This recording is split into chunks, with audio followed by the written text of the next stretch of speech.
Tuperos y tuperas, today on DOOP by the River, ladies and gentlemen, the Union are rolling on in Leagues Cup. We're going to discuss what happened against the Red Bull, and of course, we're going to look at a Guitarro again.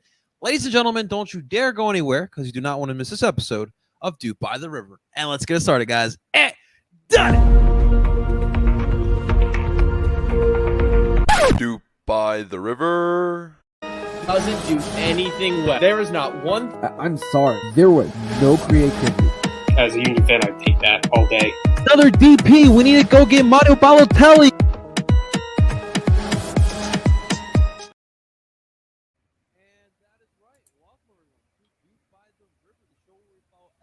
Philadelphia Union, and of course, we are brought to you by Philly Sports Network. Before we dive into today's episode of DOOP by the River, welcome on in, whether you're watching live on YouTube or if you're watching live on our Twitter account. Thank you so much for watching. Of course, we are available wherever you stream podcasts. Find us under DOOP by the River Podcast, but make sure you guys hit the like button. Subscribe for more live viewings. And, of course, follow us for more here on Twitter. And, of course, before we dive into today's episode, we do have to give a quick shout-out to all 1,000 followers on Twitter. Yesterday, we got the news that we hit our 1,000th follower on Twitter. Our DOOP by the River group chat was a sappy one. We got our Kleenex in on that one. But we wanted to just take a quick second while we're live and just thank everyone for showing love and support. We always, number one, want to talk about this team because we know that there are people who love this team, and we know that the coverage for this team is not the most, and typically most of the time not the best either when you're talking about national or even locally. So we every week we give you the perspective of a Union fan, and we're truly thankful that you guys watch. I put it out there yesterday. Tim deserves a lot of credit for the following on Twitter. His game day coverage has been spectacular, but more importantly as well, it's not just him. It's not just me. It's Justin that you see here on the screen as well. It's Zach Lobasso you see on the episode as well. It's our writers that we have here as well, from Jimmy, from Paul, from Steven as well. So, guys, thank you so much for all the love and support. Justin, I can't thank you enough as well, man. You've been dealing with me, and you've been dealing with all of our Union fans, man. But you've been a great addition as well. And dude, man, we hit 1,000 followers. That's a big one, man. That's a big one. Yeah, man. To all our loyal followers, many of which, especially in the last year or so, have started coming up to me at Zeds, at tailgates, and just talk how they listen to the pod and how they love, some of the takes. And I would say, you sure you listen to the right pod? Listen, I'm amazed that people have stuck around long enough to listen to my antics. As Tim is aware, and listen, Tim, I remember during the pandemic when I thought about starting a pod, and you and Tim were kind of getting this off the ground, and Tim immediately messaged me and said, no, you're coming with us. And I hopped on thinking, oh boy, it's been a while since I've done a podcast, and man, it almost 3 years, a lot of craziness on the way, a lot of highs, a lot of lows with this team. I'm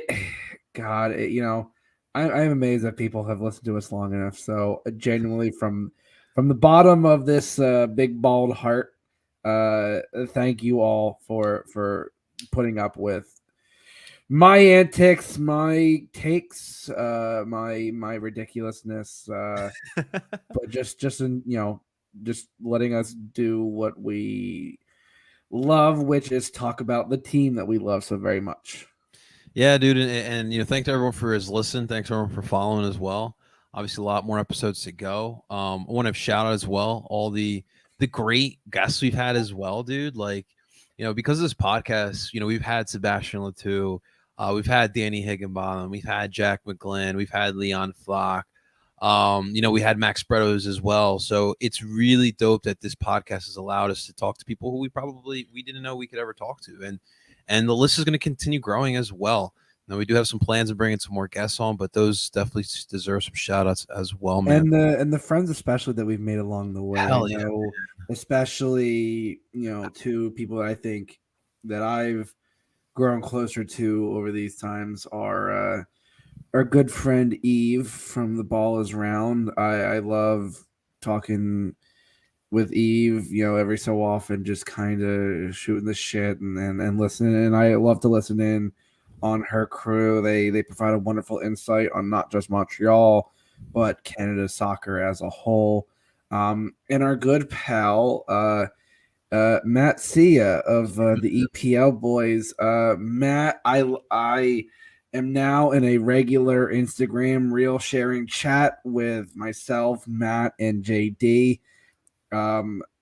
Listen, these guys are people that I don't know if I ever would have met outside of this, as Matt loves to say on his pod, the best friends made through the internet.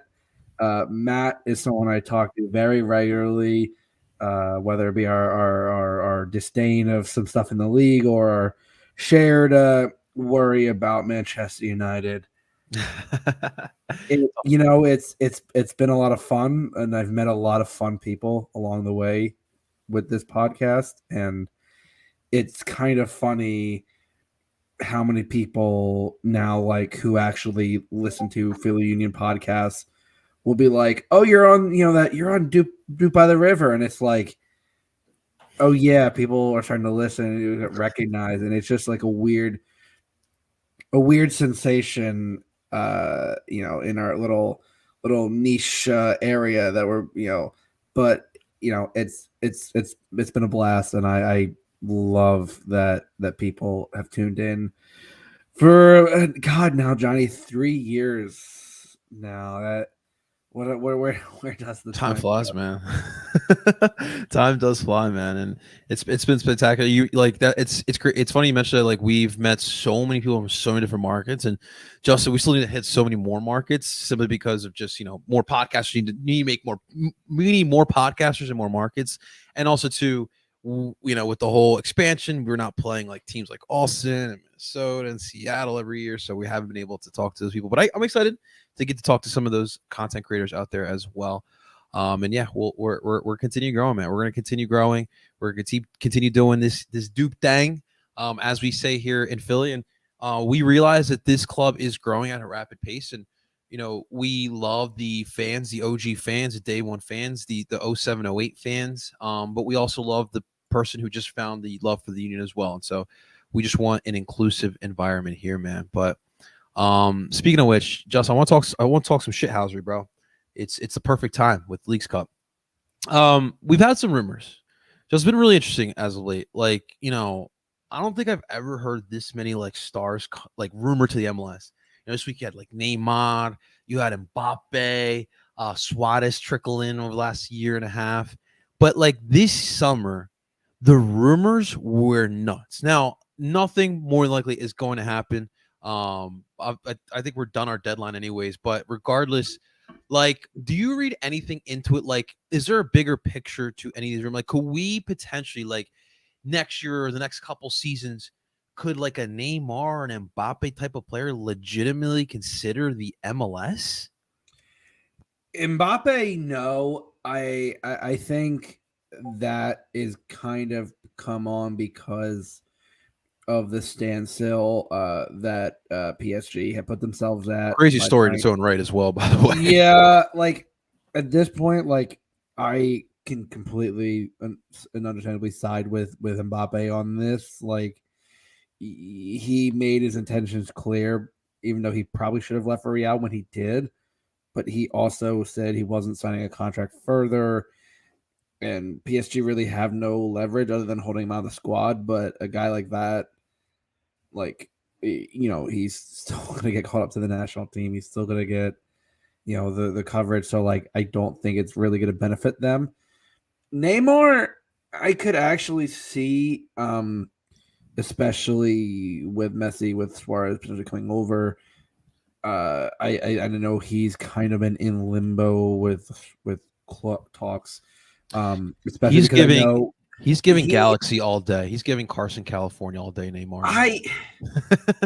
I know people were like, "Oh, it would be the Galaxy because it's LA." It's yeah, but we saw with Diego Costa, just because it's LA, the team's still not good. So I don't think that's going to help anything. And LAFC, I mean, I don't even think they could squeeze that in under whatever bullshit rules they manage to break every time. I think you're starting to see that. Listen, Messi. Listen, obviously, we go back to David Beckham was the original domino that fell in terms of a quote unquote global superstar. Obviously, you had the Pibe Valderramas, you had the Kobe Joneses, the Alexi Lalas's, the Ernie Steele. Like you had guys that were reputable, but Beckham was like that first like that kind of transcended global. And I think Messi is a next level He's a goat, man. global superstar. Like goat.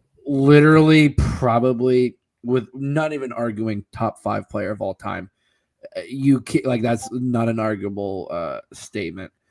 And to see like, yeah, okay, he's dominating, but like he hasn't played the best teams. If we're putting it into context, two, like, and especially like looking at like the game against FC Dallas, their defense is still garbage. They still conceded 4 goals. It took 2 very solid Messi goals to really pull them back in this. But I think you're starting to see now that teams are, and I think one thing that the overall aspect of Messi coming is that roster rules will change. I know there's been talks of adding a 4th DP and having the maximum salary hit go up, which I'm okay with. I think you got to keep some of the roster rules to at least keep parity, because if you get rid of all of them, you're going to have the LAFCs and Galaxy and Miami just spending it and dominating the league forever and not allowing teams to catch up as they have been. You'll see more and more of, obviously no one's going to be the Messis, the Ronaldos, but eventually, who knows? Maybe a Kevin De Bruyne, a Romelu Lukaku, a Jack Grealish, eventually Marcus Rashford. Like, you'll see these type of guys that are superstars in their own right eventually over the years start coming over. Who knows? Maybe, I know he's insanely up there in years, but man, I would love to see Luka Modric dominate this league, because my God, even at 37, 38, those passes, man. Dude, it's unreal how, and he's one of my favorite players, because it's unreal how just filthy his passing is. But like, that's kind of the players that like you could see. And I know, there's the Saudi money, but I think you'll see a lot more.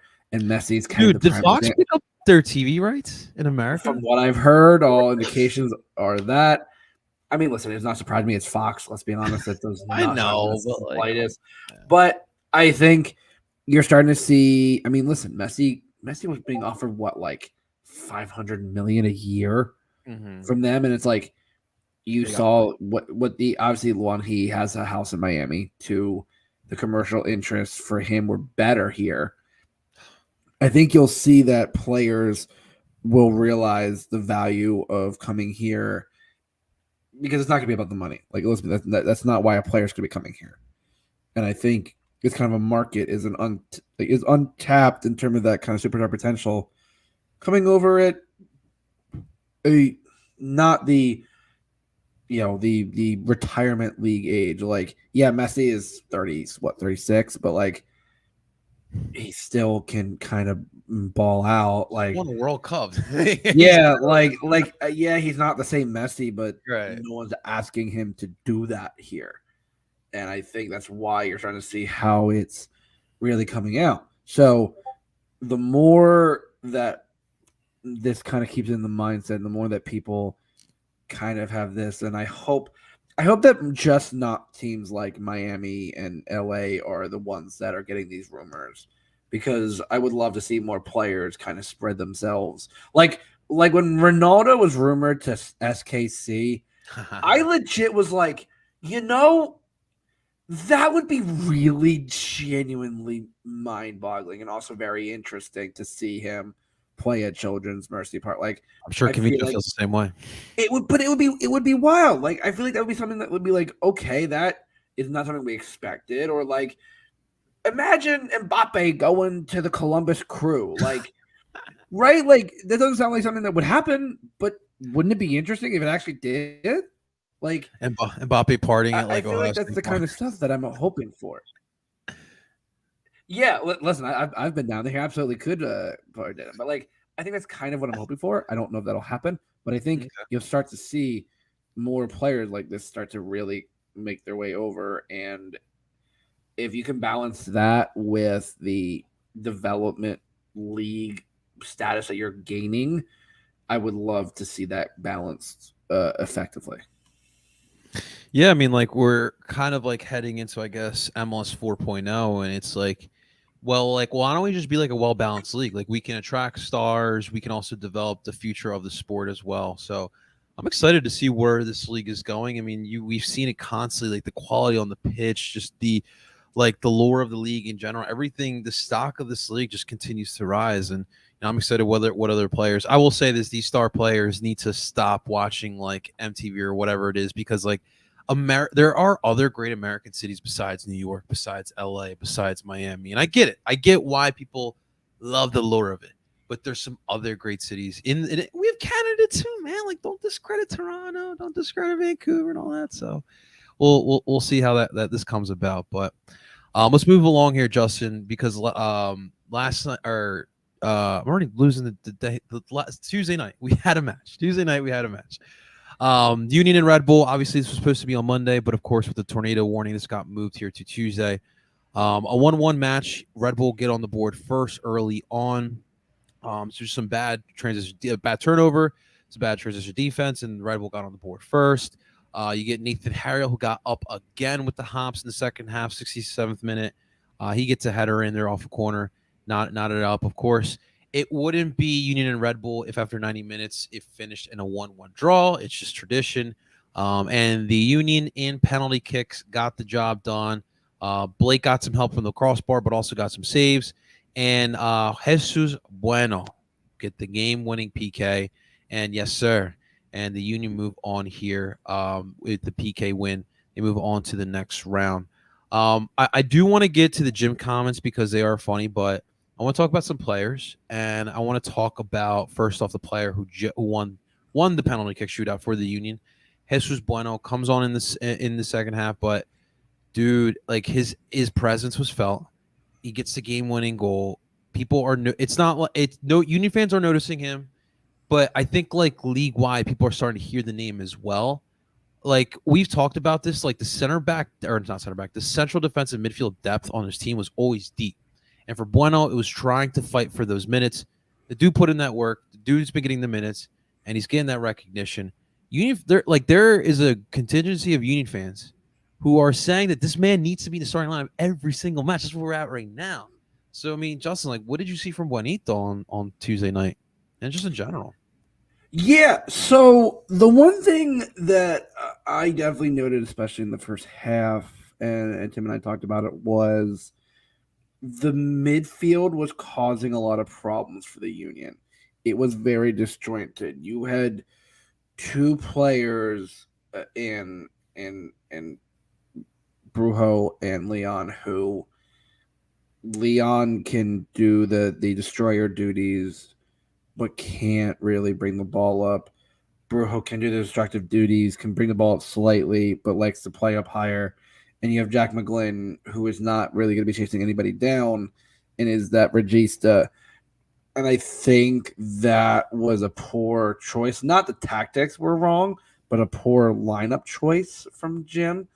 And so I think subbing Leon off for Jesus was, I said that was going to be what was going to happen at halftime. I think that was a smart move.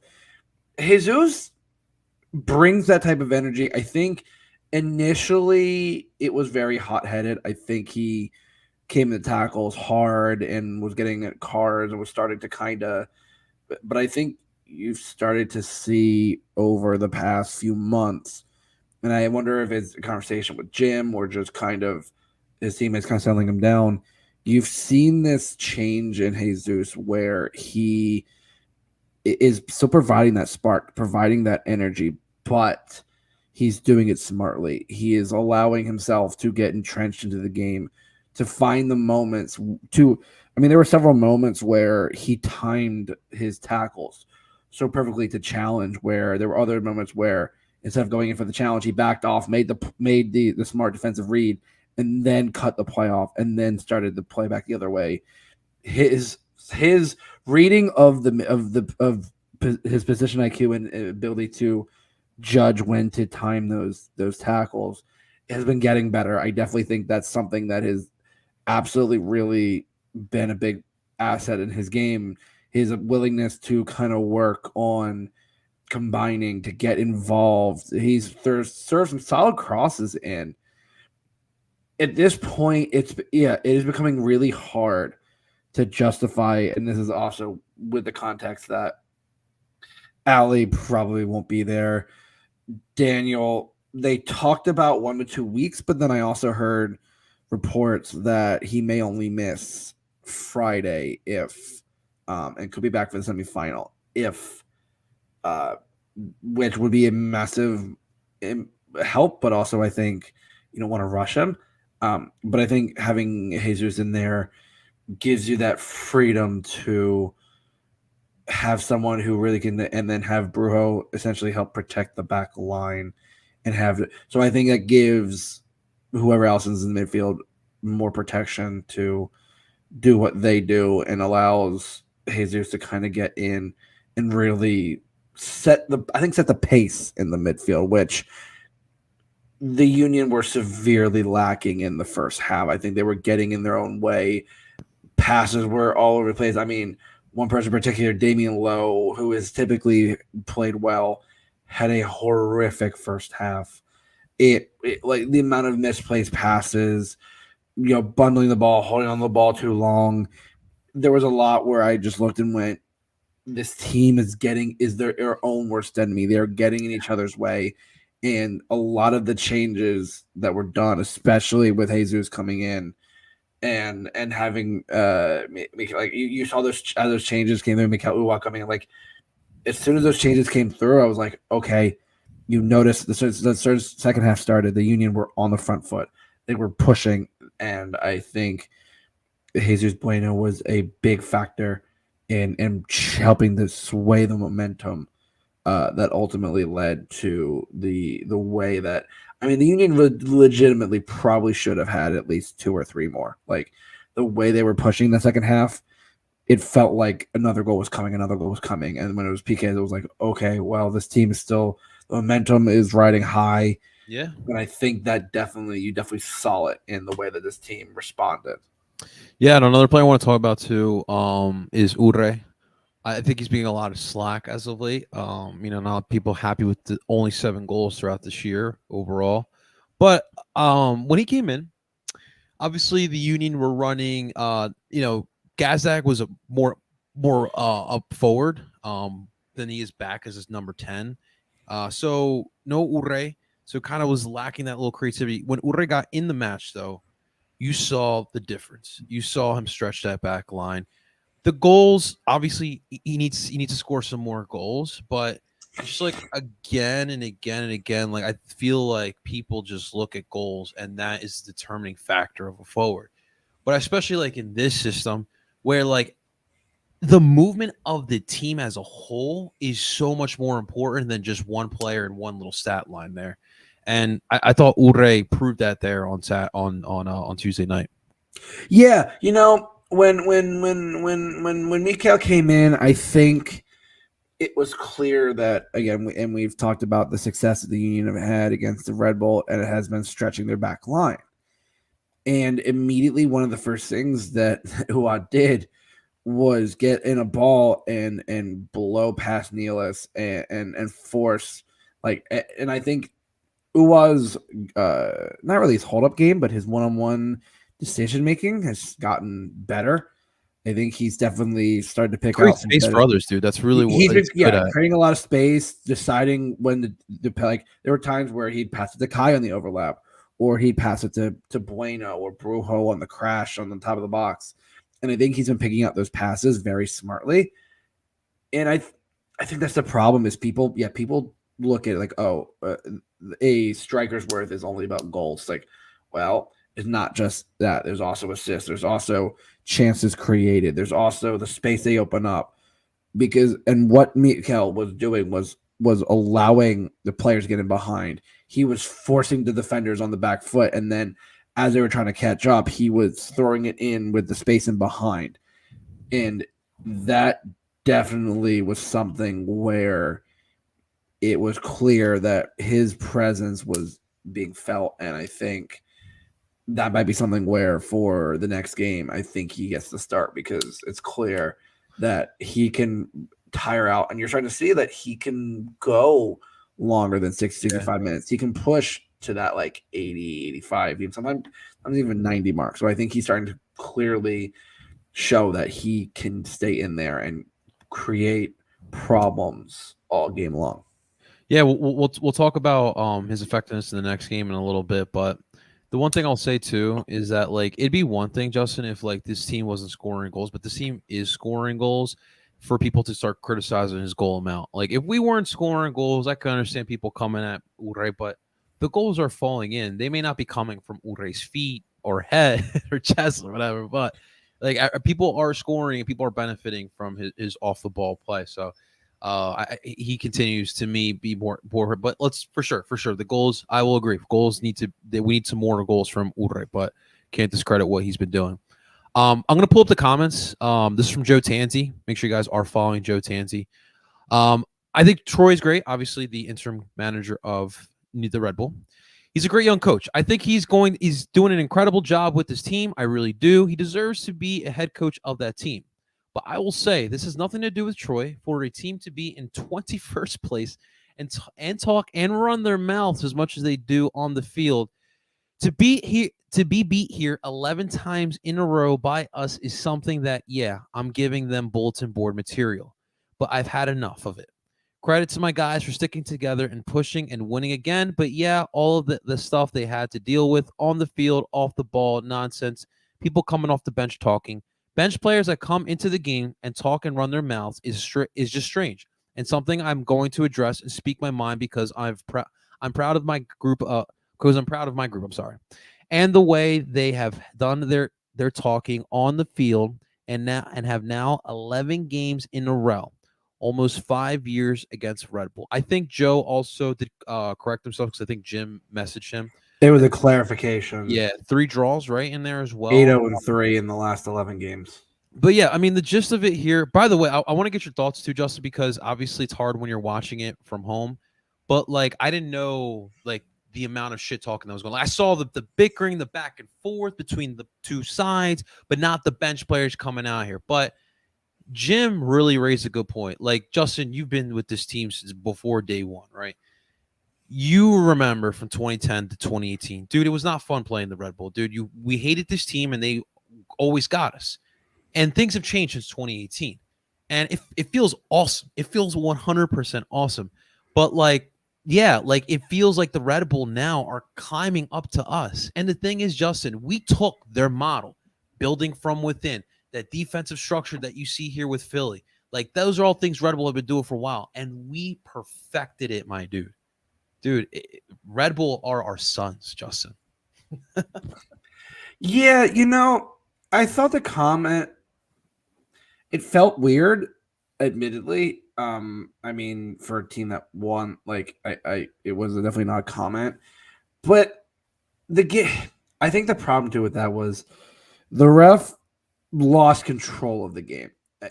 It was the little things during the game that like it was little things here and there, comments back and forth, and you had those tackles that kept like it was like in the DC game, you had a rash of tackles where a card should have come out. Cards weren't coming out, and the ref was not like there was one where it was towards the end line where Julian gets past and the two players slip. But then as Carranza's trying to get onto the ball, you then see the defender haul him down, like grab a hold of the jersey and haul him down.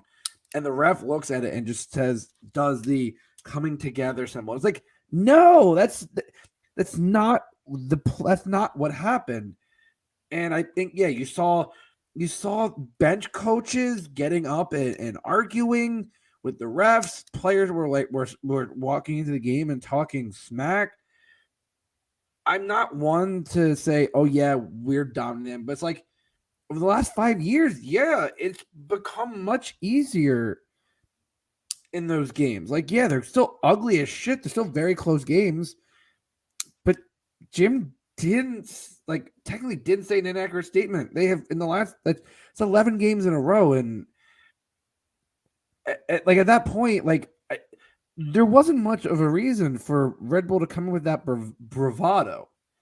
And I don't give a at this point give a shit about this kind of a thing. But and in fairness, I think it would have been just if Jim just didn't say anything. But Jim said something, and it's not like it was an inaccurate statement. It's one of those things where there's not a lot going right at the moment. Yeah, with Red Bull, and it just I know the Union haven't played their overall. They're probably outside the group stage. They haven't played their best, but I mean they're getting the job done, and I think that's something to be said about the way Jim gets this team prepared. I think the big difference too, Justin. Obviously, the Union have more talent than Red Bull, but I think the big reason why the Union were able to surpass DC, surpass the Red Bull, is because of the leadership of this team. The Red Bull, I mean, can you point to one player that solidifies leadership? I can't even name you the captain of the Red Bull, bro. I think it's one of the Nealis brothers. That I think to me that is just a point. You look at this roster, look at the amount of players that are just playoff tested who just have that dog mentality on the Union, and the Red Bull. Granted, good. I think they have some solid young players. But I just again you do need some of that veteran leadership. You do need some of that toughness, that dog mentality a little bit. Because look, even you look at the MLS Cup. I mean, many people wrote off the Union, but they didn't care. They went in there and they gave it a freaking match. It's because of the build of this Union team, man. So that we'll see the Red Bull again on September 3rd. I am curious to see how that one turns out, Justin. That should be fun. That'll have a little extra spice to it. I have a feeling. I like my spice, man. So I'm intrigued on that one, man. But let's look real quick at this Guitarro match. It is interesting because we did play these guys not too long ago, and so they'll be back here Friday. Dude, they've literally been on the East Coast for 2-3 weeks now, right? They don't even go back to Mexico. They played Pumas in DC, and they played New England. My God, man, that's crazy. So I before we get into this match, I want to talk a little bit about League Cup and just kind of the state of it. Obviously, you saw the Mexican Federation, the Liga MX comments that they put out there yesterday.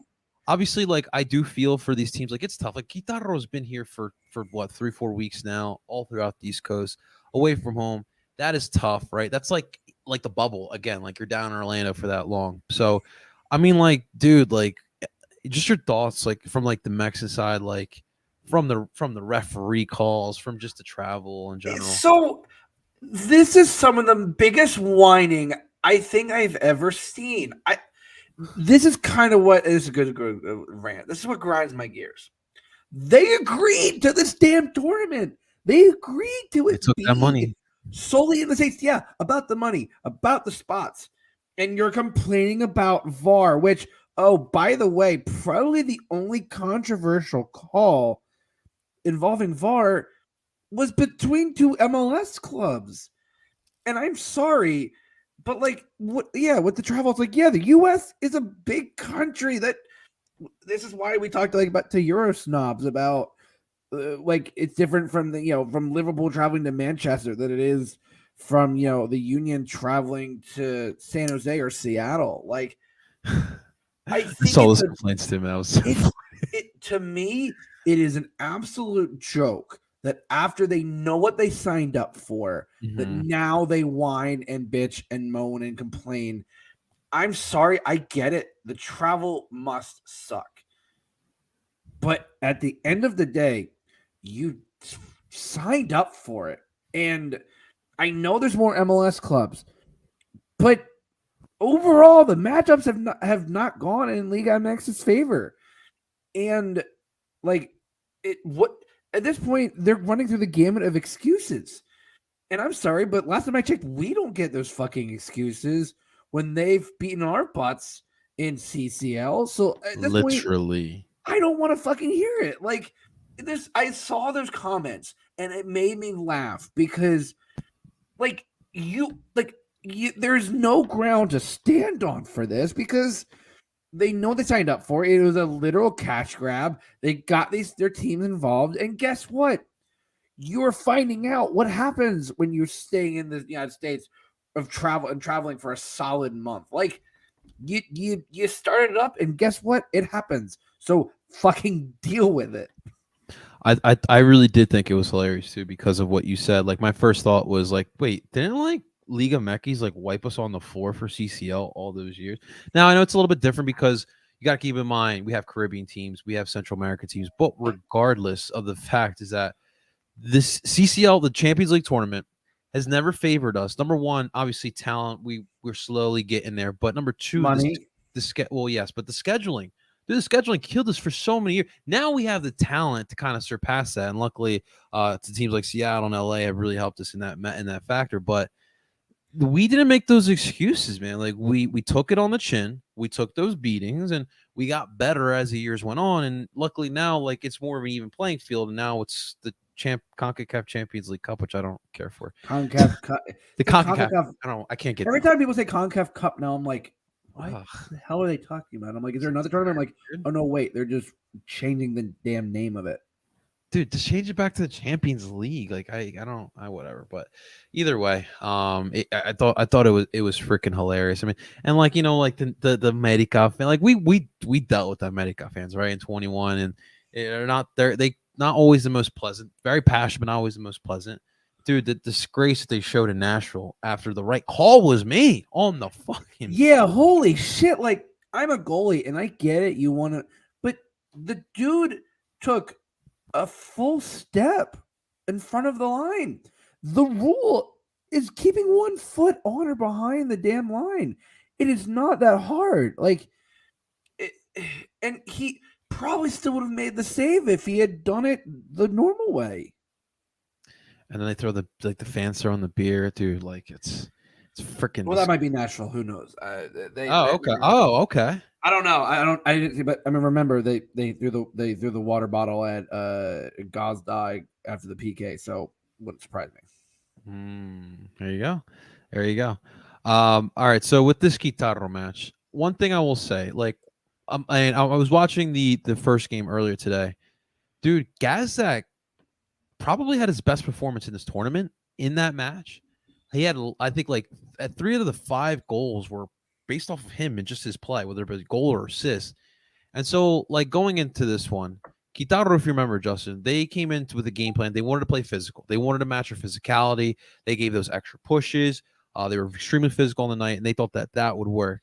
So, not saying like obviously like not too concerned, but obviously being a team again is not easy, right? Like we just played them like a week ago. It's not easy to beat him again. So for you, my man, like how confident are you with this one now?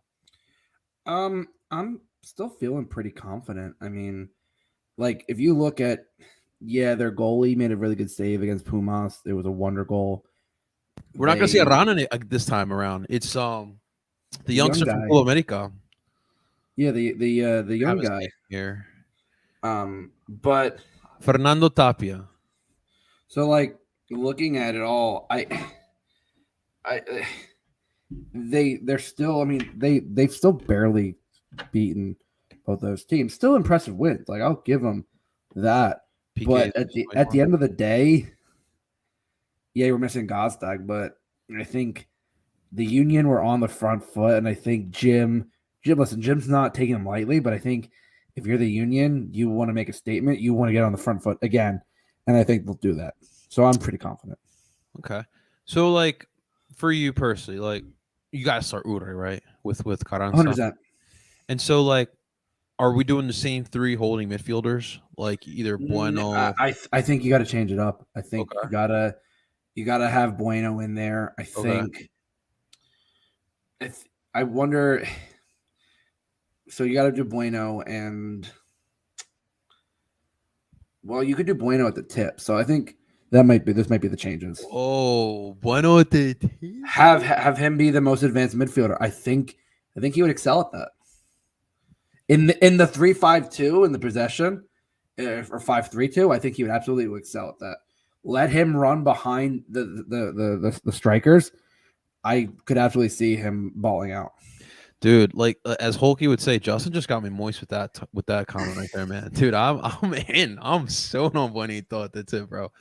That'd be fun to watch. I would, and you know what too, like, you know, I'm just thinking like this lineup, dude. I want to press the fuck out Guitarro. Let's put him into some tough spots. That back line, we saw. I mean, we can stretch that back line out. We can do whatever we want with that back line. So, dude, I'm excited with that game plan for sure going into this one. One thing I wanted to talk about too. Alley news. Obviously, you mentioned it earlier. So personally, though, how are you feeling about Alley though? Like, I wouldn't be rushing him back into this tournament, to be honest. do you shut him down for like at least the next month though? No, I mean I think you shut him down. I'd say until Red Bull. Okay. Dude, I need him for the playoffs. Like, I mean, he's been training, but I think you shut him down until Red Bull. Okay. You don't know when Dallas is going to get rescheduled because realistically, so if you win tomorrow, you are playing a game on the 19th regardless because the 15th will be the semifinal, and then if you win or lose, the final / third place game is the 19th. So your Dallas games will get rescheduled. Then you have DC on the road and Toronto on the road before you play home against Red Bull. I think you shut him down till then. I mean, yeah, I don't see the need to rush, especially with the emergence of Bueno adding some more depth into the midfield. So it's definitely going to be exciting. We'll see with Gazdag. You know, I've heard 1 week. I've heard maybe not. I've heard maybe next week. I don't know. But I mean, if you have to play the M word the next match, might need Gazdag for that one. You might need him for that one. So you might. You will see what happens there. But let's get a prediction, Justin. What do you think will happen tomorrow night? Friday night lights, dude. I love it. I'm thinking 3-1 Union. 3. Okay, Justin's got a field goal here for the Union. All right. I think that they will take care of it. I don't think it'll be another shellacking again. No. Would love to see some Ure get on the board. I just want to see them pressure the fuck out of Guitarro. I think we had more possession than the Red Bull, if I'm not mistaken. At the end, it was like 65 today. It was weird. Yeah, that's not that's not typical Union soccer there. So definitely want to see. I definitely want to see them just pressure the fuck out of them. But I think it'll be a 2-0 win. I think the Guitarro won't be able to get one past Blake and defense. I think they'll shore up some things, especially in the midfield. Some of the mistakes you saw in the first game, I think they'll shore up. The last game, I think they'll shore up in this one as well. Just a quick reminder, guys. We had Evan Cohen at SOB Evan yesterday. Fantastic interview. Love the kid. We're going to have to get him back on because I'm just going to get my popcorn ready for Justin and Evan to go at it. I talked to him about it on Tuesday. I said, "What, Evan? Yeah. You're coming on our pod." He was talking. He's a fun kid to talk to. So, dude, I love Evan. Man. Yeah, we're going to have him back on, man, because he was a blast to talk to, man. But for sure. We're heading to the soup tomorrow night, right, Justin? 100%. Anything expect from the SOB tailgate? Unofficial, like it's been because of the midweek games, but I'll be down there. You expect more than 4 Guitarro fans this time around? Maybe 5. It's a nice kit, dude. I must say it is a nice kit. Will say I did like the kit they wore against New England. I thought that was really cool. I'll have to check that out. Well, ladies and gentlemen, that's going to do it for this episode of Dupe by the River. A big shout out to you guys for tuning on in. Thank you so much. Make sure, guys, hit that like button, subscribe for more of your Dupe by the River live viewings. We are available wherever you stream podcasts as well under Dupe by the River Podcast. Follow us on Twitter. We're at 1,000. Let's get to 2,000, guys. We appreciate all the love and support. We ain't going anywhere.